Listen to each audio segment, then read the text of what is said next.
In the back of my mind for quite a while, the whole climate change debate. So I've always felt very strongly about it, and I've been watching very carefully what others have been doing. And for me, the urgency and the positivity. News here, my favourite royal, Prince Louis, is making headlines again. Prince Louis is stealing the show at Trooping the Color once again. And in case you missed the young prince adorably stealing hearts, here's a look. They tried to hide it, but the truth finally broke. Prince Louis, the adorable 7-year-old who made millions smile, suddenly disappeared. No school, no public appearances. Complete silence. Then Buckingham Palace released a statement that left the world gasping. When Prince William stepped forward, his confession was absolutely devastating. What he revealed about Louis will break your heart. It sounds like the monarchy will be shifting in a slightly different direction. I think it's safe to say that change is on my agenda. The youngest prince has been suffering in ways no one saw coming, and what's happening behind closed doors is far worse than anyone imagined. This changes everything. The British royal family has long been a source of fascination for people around the world, but recent events have taken an unexpected turn that has captured global attention. What started as whispers within palace corridors has now become a matter of public record, and at the centre of it all is Prince Louis, the youngest child of Prince William and Catherine, Princess of Wales. On what seemed like an ordinary afternoon, Buckingham Palace released a statement that immediately sent ripples through the media landscape. Unlike the carefully choreographed announcements the public has come to expect from the monarchy, this particular message carried a different weight.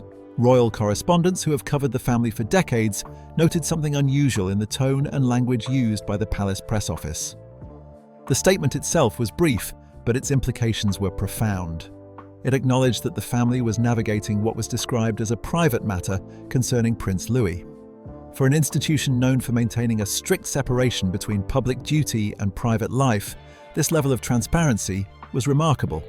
The palace specifically mentioned that the family appreciated public kindness during this time, a phrase that suggested something more serious than routine royal business was at play.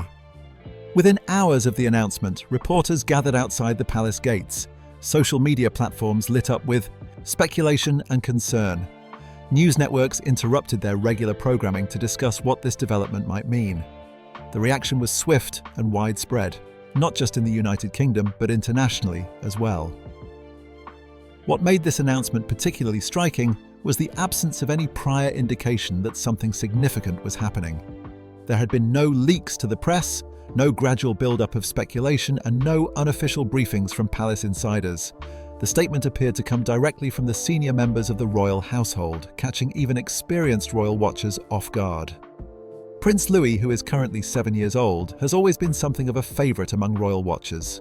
His playful personality and candid expressions during public appearances have made him a relatable figure, despite his royal status. Whether it was his animated reactions during the Platinum Jubilee celebrations or his cheeky behaviour on the Buckingham Palace balcony, Louis has consistently shown a natural, unguarded charm that resonates with the public.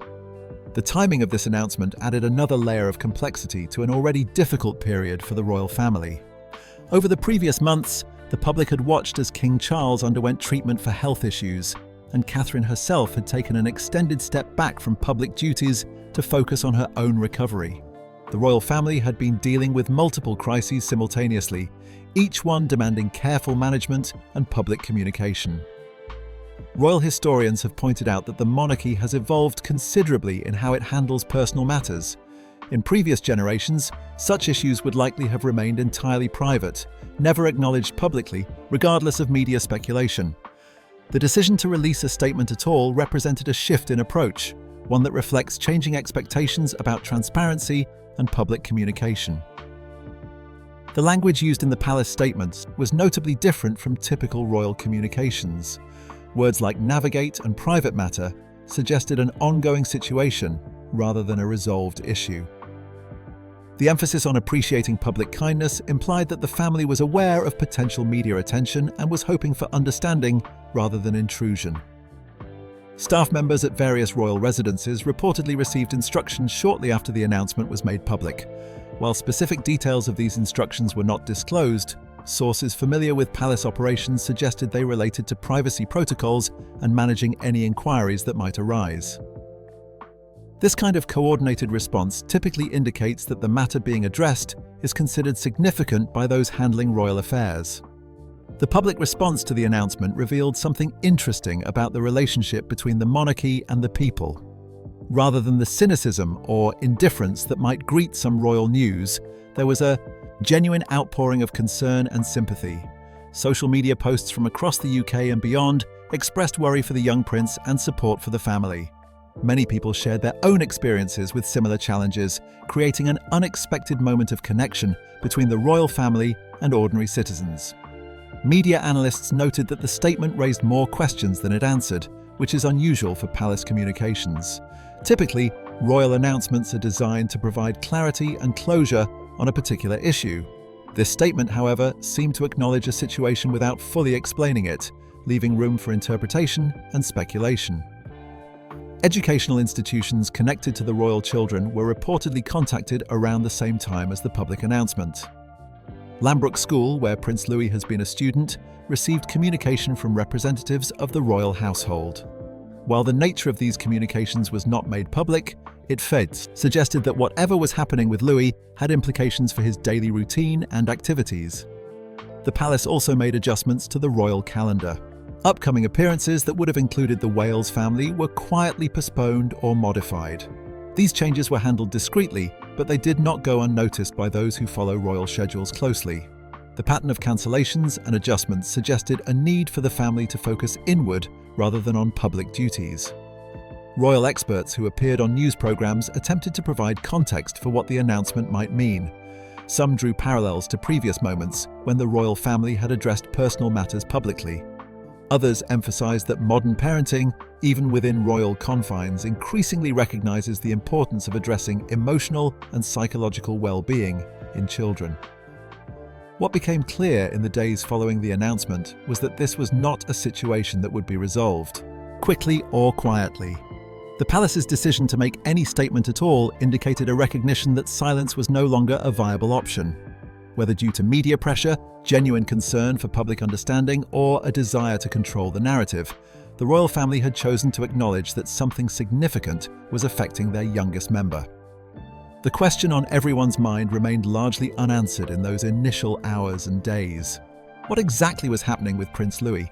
What circumstances had led to a palace statement framed in such careful yet emotional terms? And perhaps most importantly, what would this mean for a child growing up in one of the most scrutinized families in the world? In the days following the initial palace statement, the public's questions only intensified. The carefully worded announcement had provided acknowledgement but little explanation, leaving a vacuum that speculation rushed to fill. It was Prince William who ultimately decided that further silence would only fuel more harmful rumours and misunderstandings. What came next was unprecedented in modern royal communications. When William addressed the media, he did so without the usual trappings of formal royal protocol. There was no prepared speech read from a podium, no carefully vetted statements approved by multiple layers of palace advisors. Instead, what the public witnessed was something far more raw and human. A father visibly struggling with the weight of what he needed to say, speaking about his son's suffering. William's words were measured but unmistakably emotional. He spoke about Louis in terms that any parent might recognize, describing a child who had been struggling with the enormous changes and challenges that had affected their household. The prince acknowledged that the past year had been extraordinarily difficult for the entire family, with both his father's health concerns and his wife's medical issues creating an atmosphere of uncertainty and worry that pervaded their home. What struck many observers was William's willingness to describe specific behaviors and changes he had noticed in his youngest son. He talked about how Louis had become withdrawn, how the energetic and playful child they knew had gradually become quieter and more subdued. There were mentions of disrupted sleep patterns, of a child who would appear in his parents' bedroom in the middle of the night, unable to articulate the fears that kept him awake. The prince described mealtimes that had become tense affairs, with Louis often sitting silently, barely touching his food. He spoke of mood changes that seemed to come without warning, transforming cheerful mornings into tearful afternoons. These were details that painted a picture of a child in distress, unable to process or express the complex emotions he was experiencing. William admitted something that resonated deeply with parents everywhere. He confessed that he had not immediately recognized the signs of what his son was going through. Between managing his royal responsibilities and dealing with the family health crises, he had been stretched impossibly thin. The guilt in his voice was evident as he acknowledged that he had been trying to hold together too many aspects of his life simultaneously, and in doing so, had missed important signals that his youngest child needed help. One particular moment from William's address captured public attention more than any other. He recounted a conversation with Louis, a quiet exchange that had occurred during what seemed like an ordinary moment. His son had asked a question that cut through all the careful explanations and reassurances the adults had been providing. Louis had asked whether his mother was going to leave like his grandfather. The innocence and fear embedded in that question revealed how a young child was processing the serious health issues affecting his family members. This single question demonstrated how children, especially young ones, struggle to understand illness and absence. To Louis, the extended periods without seeing his mother regularly, combined with the somber discussions about his grandfather's condition, had created a narrative in his mind where the people he loved might simply disappear. It was a fear rooted not in reality, but in a child's limited framework for understanding complex medical situations. William made a direct appeal during his address, one that went beyond the usual careful dance between the palace and the press. He asked explicitly for space and privacy for Louis to heal without the constant scrutiny that typically follows every royal family member. His tone shifted from emotional to firm as he emphasized that Louis was just a child who needed room to recover away from cameras and speculation. The impact of William's words was immediate and powerful. Even journalists known for their aggressive pursuit of royal stories found themselves moved by the genuine vulnerability displayed. There was a collective recognition that this went beyond the usual royal narratives about duty and service. This was about a family dealing with the very human challenge of supporting a child through emotional difficulties. While William was addressing the public, another crisis was unfolding within the private spaces of Adelaide Cottage, the Wales family home. Princess Charlotte, who at 9 years old had taken on far more emotional responsibility than any child should bear, had reached her breaking point. Known for her composed demeanor and mature outlook, Charlotte had been attempting to shield her younger brother from the worst of the family's struggles. Reports from those close to the family described how Charlotte had tried to maintain normalcy for Louis. She would engage him in games, read to him, and attempt to distract him from the worried conversations and tense silences that sometimes filled their home. But the effort of being strong for everyone else while processing her own fears and concerns about her mother's health had become too much. When Charlotte finally broke down, confiding in her nanny that Louis did not understand why their mother was not getting better, it revealed the toll the situation was taking on both children. The nanny, who had been with the family for some time and was trusted implicitly, found herself in the difficult position of comforting a child who was carrying burdens well beyond her years. This information eventually reached Catherine, delivered through the careful channels that exist within royal households. The knowledge that her daughter had been silently suffering while trying to protect her brother added another layer of pain to an already difficult situation. Catherine, despite her own health challenges and recovery process, was devastated to learn that both her children were struggling in ways she had not fully grasped. Louis himself had undergone a transformation that worried everyone who knew him. The boy who had once bounded through rooms with endless energy had become listless and withdrawn. Mornings that used to begin with excitement and chatter now passed in near silence. His toys and outdoor activities, once sources of joy, no longer seemed to hold any interest for him. He began spending increasing amounts of time alone in his room, a behavior that was entirely out of character for a child who had always been sociable and active. Even Charlotte's attempts to engage him, usually so effective, were meeting with minimal response. The light that had always seemed to radiate from Louis was dimming, and those closest to him could see it happening but felt powerless to stop it. Catherine and William found themselves facing impossible choices. They had been trying to maintain as much normalcy as possible for their children, believing that routine and stability would help them through the difficult period. But it was becoming increasingly clear that this approach was not working for Louis. Something more needed to be done, but what that something was remained unclear. The suggestion of therapy was raised quietly within the family circle. Mental health support for children had become more accepted and accessible in recent years, but for a royal child, the implications were more complex. There was genuine concern about how such a step would be perceived publicly. Would it become fodder for tabloid speculation? Would Louis's private struggles be dissected and debated in the media? The fear of having their 7-year-old son's emotional health become a matter of public discussion was very real. Yet the alternative, doing nothing while watching him continue to withdraw and struggle, was increasingly untenable. The family found itself caught between protecting Louis's privacy and getting him the help he clearly needed. Behind the scenes, trusted members of the royal household began having difficult conversations about how to proceed.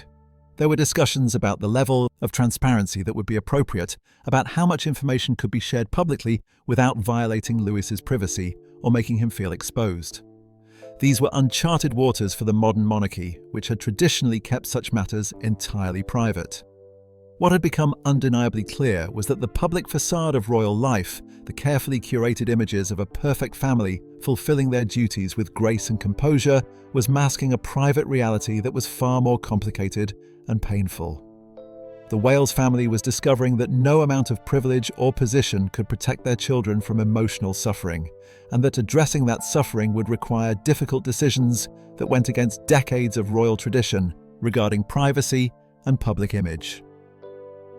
As the situation with Prince Louis continued to deteriorate despite the best efforts of his parents, an unexpected figure stepped forward to offer assistance. Princess Anne, the Princess Royal, and only third, daughter of the late Queen Elizabeth, is known throughout royal circles for her no-nonsense approach to duty and her remarkable work ethic. She is not typically the royal family member one might expect to take on a nurturing role with a struggling child, but those who know her well understand that beneath her stern exterior lies a deep commitment to family. The conversation between Anne and William took place privately, away from the formal settings where much royal business is conducted. William, exhausted from months of juggling his public responsibilities with his private family crisis, admitted to his aunt that he no longer knew how to reach his youngest son. Catherine was doing everything possible, but Louis remained emotionally distant, locked in a place where neither parent seemed able to reach him. Princess Anne's response was characteristically direct. She proposed that Louis come to stay with her at her country estate, far from the pressures and associations of his regular life. Her reasoning was simple but profound. The boy needed to work with his hands, to be surrounded by nature rather than walls, to hear birds instead of whispered conversations and constant careful monitoring. It was an unconventional suggestion, but William recognized the wisdom in it. The arrangement was made quietly, without any official announcements or media briefings. Louis was taken to Anne's estate in the countryside, where a very different routine awaited him. There were no tutors hovering with lesson plans, no schedules packed with activities designed to keep him occupied. Instead, Anne introduced him to the simple rhythms of country life. Mornings began early, not with formal meals in dining rooms, but with practical tasks. Louis was given responsibilities in the garden, small jobs like watering plants, pulling weeds, and helping to clear fallen leaves. Princess Anne worked alongside him, not as a distant authority figure, but as a companion in these tasks. As they worked, she told him stories from her own childhood, tales of growing up with her brothers, of the mischief they got into, of the horses she had learned to ride and the competitions she had entered. These stories were not the sanitized versions of royal life that appear in official biographies. They were real memories of real children, royal though they were, dealing with sibling rivalries, parental expectations, and the ordinary challenges of growing up. For Louis, hearing these stories began to shift something inside him. He started to ask questions, tentatively at first, then with growing curiosity. The change was not immediate or dramatic, but those observing noticed small signs of improvement. A smile here, a laugh there, moments where the weight that had been pressing down on the young prince seemed to lift slightly. Anne's approach was neither overly sympathetic nor dismissive of his struggles. She acknowledged them without dwelling on them, creating space for Louis to simply be a child. Again. One afternoon, Princess Anne took Louis to the stables on her property.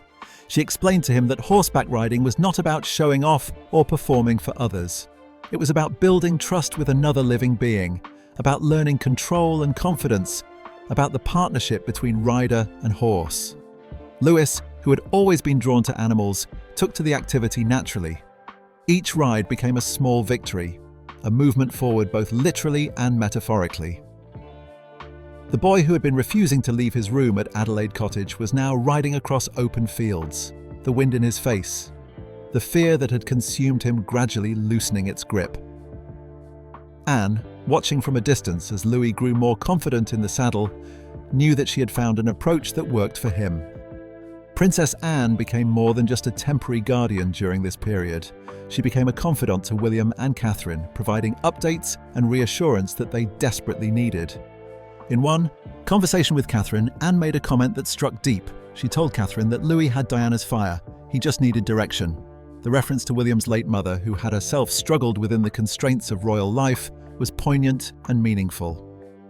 Just as Louis was beginning to show signs of genuine recovery, a crisis erupted that threatened to undo all the careful work that had been done. A confidential document from within Buckingham Palace was leaked to the media. The memo, which had been circulated among senior advisors and palace officials, outlined a proposed strategy for handling Prince Louis's situation going forward. The language in the document was cold and calculating, approaching the matter from a purely institutional perspective. Phrases like low visibility approach and limited press exposure suggested that the concern was not primarily for Louis's well-being, but for managing the palace's public image. The implication was clear. Rather than support Louis through his struggles while maintaining his place in the public eye, someone had proposed essentially making him disappear from public view to avoid any potential embarrassment or awkward questions. The reaction within the family was swift and furious. Prince William, according to those close to the situation, was absolutely livid when he learned of the document's existence. He demanded meetings with senior palace staff, wanting to know who had authorized such language and why he had not been consulted or even informed about it. For a father already dealing with immense guilt about not recognizing his son's struggles earlier, the idea that palace bureaucrats were discussing Louis as a problem to be managed rather than a child to be helped was deeply offensive. Catherine's response was equally strong, though expressed differently. Those who heard her reaction described her as calling the memo inhumane, a stinging rebuke from someone known for her diplomatic and measured approach to royal matters. Her anger was directed at a system that seemed more concerned with optics than with the actual human beings at its center. Princess Anne, true to form, was perhaps the most direct in her criticism. In an internal meeting with the officials responsible for the memo, she made her position brutally clear. Her words, though spoken behind closed doors, reportedly left no room for misinterpretation. Children should be protected, not contained or managed like public relations problems. Her intervention carried significant weight given her status and reputation within the royal family. The leak of the memo had consequences beyond the family's internal dynamics. The public, which had been growing increasingly concerned about Louis's absence from family events and public appearances, now had confirmation that something significant was happening behind palace walls. Questions that had been asked politely before were now being demanded with greater urgency.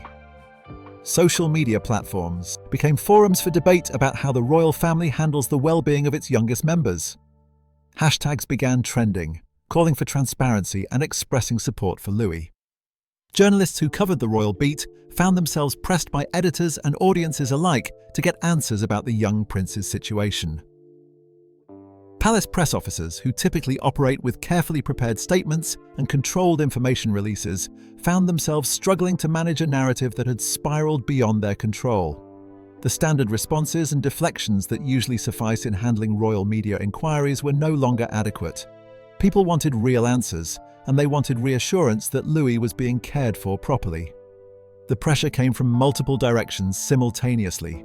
There was public pressure for transparency, family pressure to protect Louis's privacy, institutional pressure to maintain the monarchy's image, and the ever-present media pressure for information and access. In the middle of all this was a 7-year-old boy who had not asked for any of it and who simply needed space and support to heal. The situation had reached a point where silence was no longer sustainable. Too many people knew too much, too many questions were being asked, and too much speculation was filling the void where facts should be. The palace, which had initially hoped to handle the matter with minimal public disclosure, was now faced with the reality that a more complete and honest accounting would be necessary. The decision was made at the highest levels of the royal household. It was time to tell the full truth about what Prince Louis had been going through and what steps were being taken to help him. This decision represented a significant departure from traditional royal communications strategy, but the circumstances left little choice. The question now was how to share this information in a way that would satisfy public curiosity while still protecting a vulnerable child's privacy and dignity. After weeks of carefully managed silence and deflection, Buckingham Palace made the decision to release a comprehensive follow-up statement that would address the concerns and questions that had been building in the public consciousness. The statement, when it finally came, was remarkable for its directness and emotional honesty. It explicitly acknowledged that Prince Louis was receiving emotional recovery support under the care of professionals and his family. The use of specific terminology like emotional recovery support was striking for an institution that has historically been masters of euphemism and careful language. There was no attempt to soften the message or hide behind vague references to health or well-being. The palace was stating clearly that Louis had been struggling emotionally and was now getting the help he needed. For many observers of the monarchy, this level of candor was almost unprecedented. What made the statement even more powerful was what accompanied it. Catherine, Princess of Wales, had written a personal note that was shared alongside the official palace communication. The note was brief, handwritten, and deeply personal. In it, she described Louis as strong but young and acknowledged that the family was learning to navigate this situation together. The informality and intimacy of the note stood in stark contrast to the usual formal communications from royal family members. The public response to this transparency was overwhelming and largely positive. Within hours of the statement's release, social media platforms were flooded with messages of support and understanding. Parents from all walks of life shared their own stories of children who had struggled with anxiety, depression, or other emotional challenges. Teachers and youth workers expressed appreciation for the family's willingness to speak openly about mental health issues in children. Mental health organizations seized on the moment as an opportunity to advance conversations about childhood emotional well-being. Several major charities released statements applauding William and Catherine for their openness, calling it a potentially transformative moment for reducing stigma around mental health issues, particularly within institutions and families that have traditionally maintained strict privacy about such matters. The comparison to Princess Diana was inevitable and frequently made. Diana had been groundbreaking in her willingness to speak publicly about her own struggles with mental health during her time as a member of the royal family. Her candor had been controversial at the time, but had ultimately helped many people feel less alone in their own difficulties.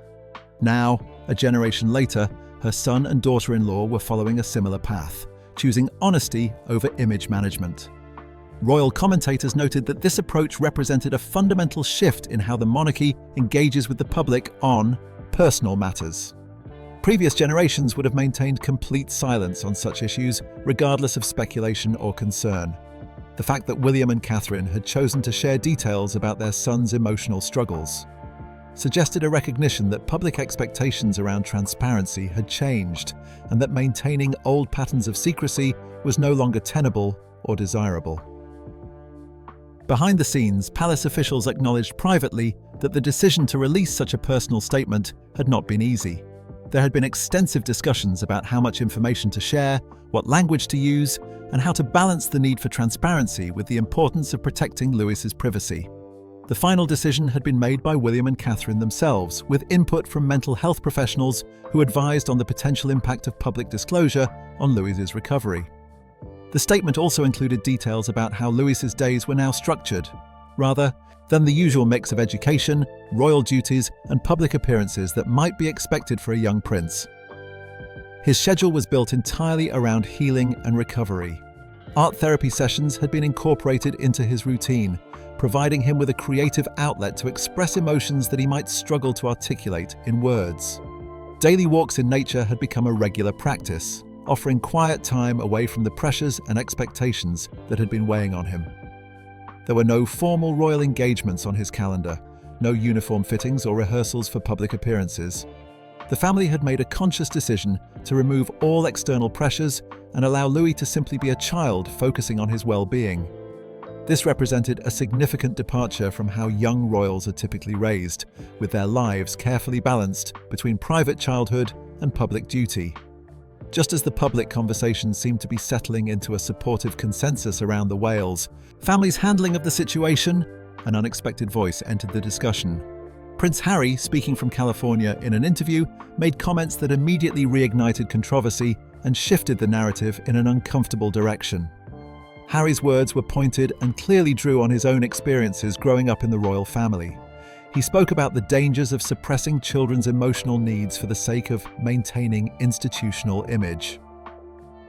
He referenced his own struggles and those of his mother, suggesting that the palace had a long history of prioritizing appearances over the actual well-being of family members, particularly young ones.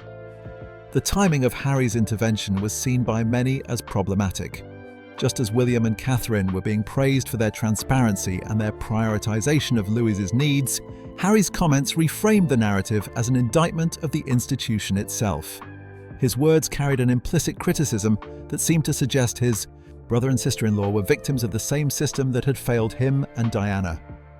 Meghan, Duchess of Sussex, added her own brief statement to the conversation, emphasizing that protecting children should always come before protecting an institution's image.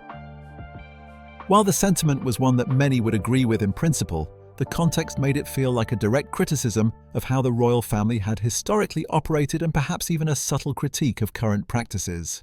The reaction from Kensington Palace was reportedly one of anger and frustration. William felt that Harry had taken a deeply personal family matter and used it to advance his own narrative about the failings of the monarchy. Sources close to William suggested he was particularly upset because Harry had not been present for any of the actual struggle, had not seen Louis's suffering firsthand, and yet was now speaking as if he had unique insight into the situation. Catherine focused primarily on Louis's continued recovery, tried to stay above the fray. However, even she could not entirely hide her disappointment that what had been a moment of genuine vulnerability and connection with the public was now being overshadowed by family conflicts and old grievances being aired once again. The public and media response to Harry's intervention was mixed. Some people agreed with his points about institutional pressure and the need to prioritize children's well-being. Others felt he was exploiting a difficult family situation to settle personal scores. The debate played out across newspapers, television programs, and online platforms, with commentators taking various positions on whether Harry's words were helpful truth-telling or inappropriate interference. What got lost in the noise of this debate was the actual subject at the center of it all. Prince Louis himself remained, appropriately, out of the public eye during this period. He was not part of the discussions about him, not aware of the arguments being had in his name, and not subjected to the media scrutiny that surrounded his situation. Then, several days after the controversy over Harry's comments, something happened that cut through all the noise and reminded people of what actually mattered. A photograph appeared, not through official channels but leaked by someone close to the family. The image showed Louis in a garden, kneeling beside his mother, helping her plant flowers. It was a simple scene, entirely ordinary in many ways, but it carried extraordinary emotional weight. Catherine, still in her own recovery, was there beside her son, guiding his hands as he worked with the soil and plants. Louis was smiling, not the forced smile of a child posing for a photograph, but a genuine expression of contentment and engagement. The light in the image was soft and natural, and there was nothing staged or artificial about the moment that had been captured. The photograph went viral almost immediately. It was shared millions of times across social media platforms, not because it was scandalous or controversial, but because it represented something people desperately wanted to see: hope, recovery, a family healing together. After weeks of concerning headlines and worried speculation, there was visual evidence that Louis was finding his way back to himself. The impact of that single image was profound. It shifted the entire conversation away from institutional failures and family feuds and back to what had always been the most important element of the story. A child who had been struggling was now showing signs of genuine recovery. A family that had been tested was finding ways to support each other through difficulty. Mental health advocates pointed to the photograph as evidence of what proper support and prioritization of well-being can achieve. Parenting groups discussed it as an example of family resilience. Even critics of the monarchy found themselves moved by the simple humanity of the moment, captured in the image. The photograph seemed to answer questions that the official statements and public debates never quite could.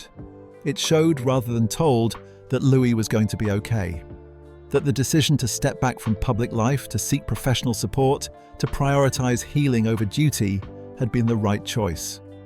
And it reminded everyone that behind all the titles and pageantry, the royal family faced the same challenges as any other family, and that their children deserve the same compassion and understanding that any child struggling with emotional difficulties deserves. In the weeks and months ahead, discussions began about what role Louis might play in the royal family's future work around mental health and children's well-being. Some suggested that his experience, handled so openly by his parents, had already made him an inadvertent advocate for the importance of addressing emotional struggles in young people. Whether he would take on any formal role in this area remained to be seen, but the impact of his story had already been significant.